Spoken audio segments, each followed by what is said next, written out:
So you're looking to get some bolder shoulders, Death Star delts even. Well, sadly I actually have no fucking idea how these guys grow big shoulders. I don't actually go to the gym. I just watch YouTube videos of people going to the gym, and for some reason my muscles just got bigger by doing that. So the first thing we're going to talk about is why you should even train your shoulders in the first place. I mean, you're doing all this bench pressing, all this rowing and shit, like doesn't it hit your shoulders enough anyways? Why even work them? So shoulders are the most bang for your buck muscle in your arms. Basically, out of all the muscles in your arm, increasing the size of your shoulders is going to make your arms look the biggest. Obviously, having well-proportioned and well-developed biceps, triceps, and forearms is important, but just think about where your shoulders are on your body. They're literally like the capstone of your arm. Altogether, not only is it a pretty big group of muscles, but by making them bigger, on top of making your arms look big, it'll accentuate your frame and make you look wider, giving you that V-taper look. And the real key to having a very aesthetically pleasing physique is going to be having that super narrow waist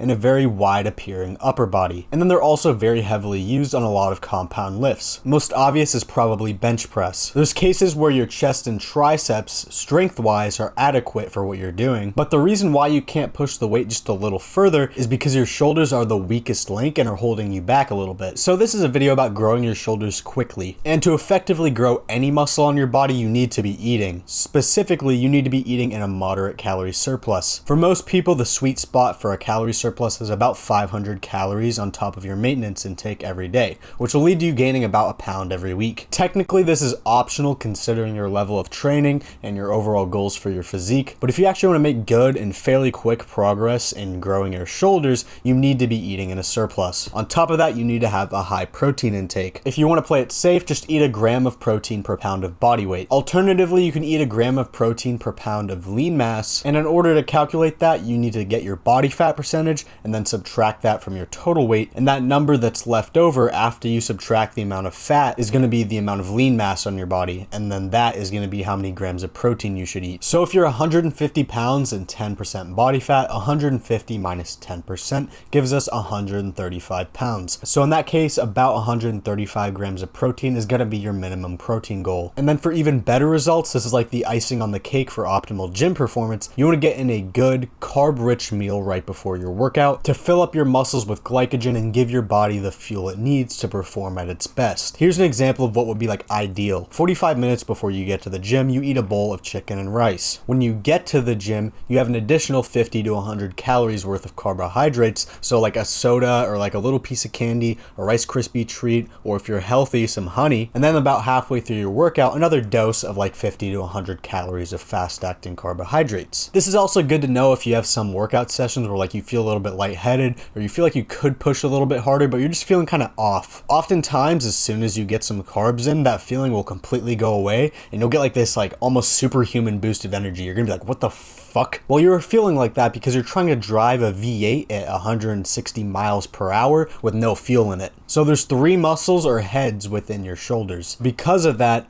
we're going to address all 3 of them individually, and I'm going to give you the best way to train each one. You've got the anterior head or the front delt, the lateral head or your side delt, and then on the back, the posterior head or your rear delt. So starting with front delts, most people actually don't need to put in that much effort into their front delts at all. I'd even go as far as to say that most guys who are regularly training have fairly overdeveloped front delts. I think this is usually from spamming pressing movements like our golden child, the bench press, and then also spamming front delt exercises a little bit more than necessary. For example, the front raise, which very unexpectedly happens to hit the front delt. Personally, I had and arguably still have fairly underdeveloped front delts. I don't really do a lot of heavy pressing movements, and just in the broad view of my training, I never really consistently isolated my front delts, which led to a kind of weird look where from the side view, my shoulders look absolutely crazy because I have really good lateral and rear delts. It gives me this really nice round look to my shoulders, but from the front, it almost looks like my shoulders could be a little bit underdeveloped. So the best exercise you can do to target your front delts is going to be some kind of overhead pressing movement. You can use dumbbells, the machine, or what I use is like this isolateral shoulder press machine. I find that it gives me the best mind-muscle connection. I don't have to worry about stability nearly as much with something like dumbbells, so I can focus a lot more on the actual lift itself, and progressive overload just a bit easier, push the weight a little bit higher. And then compared to like a regular shoulder press machine, I find that the angle and way that it hits my shoulders is a lot better, so I get way better mind-muscle connection from it. As far as intensity and rep ranges goes on these, my advice would be to train almost like you do when you're trying to get muscular hypertrophy in your chest chest from a heavy pressing movement like the bench press. So if you're doing like 4 sets of 10 to failure on your bench press, and that's working really well for hypertrophy for you for your chest, then do the same thing with the overhead press. Or as a general guideline, you want to load enough weight to where you get to true failure at about the 8 to 12 rep mark. So next up, probably the most important one out of all 3, even though I do think the next one is the one you should actually focus most of your effort on. Now from an exercise selection standpoint, there's not really many options when it comes to growing your side delt. Your only option is really to just go like this over and over. So first things first, I grew my shoulders specifically by doing dumbbell lateral raises,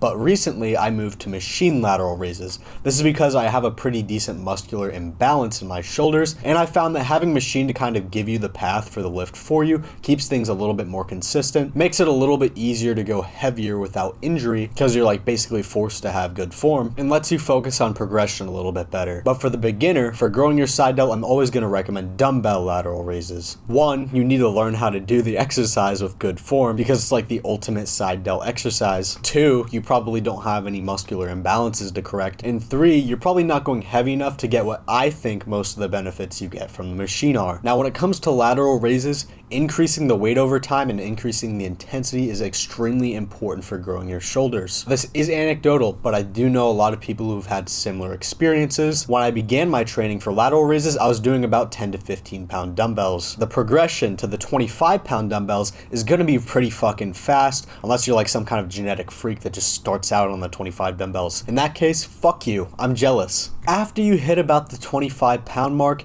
you can go up about 2.5 to 5 pounds like every few months if you're lucky. And then of course, as you get heavier and heavier, it kind of plateaus a little bit. But tying back into what I mentioned earlier, with that rapid like newbie gains phase of your shoulders, don't be scared to go heavier and bump the weight up if you feel like the weight that you're doing now, assuming that you have perfect form and get some kind of mind muscle connection from it. I find that lateral raises are kind of a little bit tricky to get a really good mind muscle connection from. But if you're at like 20 pounds on your lateral raises and you're hitting 12 reps for all your sets and you're like, I think I feel something going on there, that's your sign to bump the weight up. If you don't feel shit, you're talking to your shoulders but they just aren't answering, maybe you're just slinging that weight around a little bit too much, that's your sign that you're probably going a little bit too heavy and you should decrease the weight a little bit. True failure should be achieved at about the 10 to 12 rep mark, or if you want to err a little bit more on the side of caution, about the 12 to 14 rep mark. And that's like you're doing your reps and the muscle will physically not move anymore. No matter how much willpower or discipline you have, the birdie wings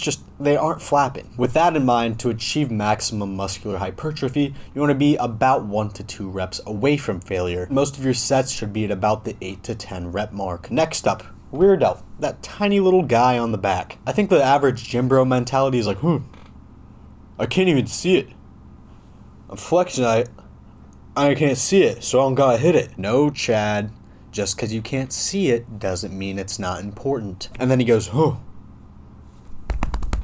so delts like back. Yeah, man, it's on the back of your body. I don't know what to tell you. How the fuck did you get to 225 pounds lean, by the way? Anyways, the rear delt is often very underdeveloped and very neglected. Hitting everything but your rear delt is kind of like having a cake with no frosting on it. Yeah, it's not bad, but don't you think it's kind of missing something? Your rear delts are going to be what really rounds out your shoulders and really gives them that like aesthetic complete look. Even though they are a pretty tiny ass muscle, they really can make your shoulders look like 2 times as big. So the best exercise to hit these, and what I've spammed to get my rear delts the most growth, is going to be reverse pec deck flies. Now with the idea in mind that these are a pretty fucking tiny muscle, you don't need to go super heavy on these. Similarly to what I mentioned earlier, if you go too heavy, you're not going to get any mind muscle connection at all, and to be honest, especially on these, you're just wasting your time. I find that I got the best growth and the best results from going just a little bit higher on rep ranges for these compared to other exercises. Another example where going a little bit higher on the rep ranges can help a lot is something like cable tricep overhead extensions. So if you typically hit about 8 to 10 reps, maybe on these go for like 10 to 12 reps. You want to consciously squeeze your shoulder blades together while you're performing the exercise. And with these, I found that mind muscle connection is actually a lot more important than raw mechanical tension. Obviously, mechanical tension is still important, or the amount of weight, how difficult the exercise is to do for a rep. And here's the gist, for something like bench press, mind muscle connection probably is not as important. I mean, just think about it. There's tons of guys who are like slinging around 225, getting crazy mechanical tension connection, probably not getting much mind-muscle connection, but they're still growing their chest and increasing their strength regularly. On these, again, tiny muscle, you can't really take that approach. I mean, if you want, you can try it, but in a few weeks when you go to the doctor and they're looking at the x-ray and they're like, hey man,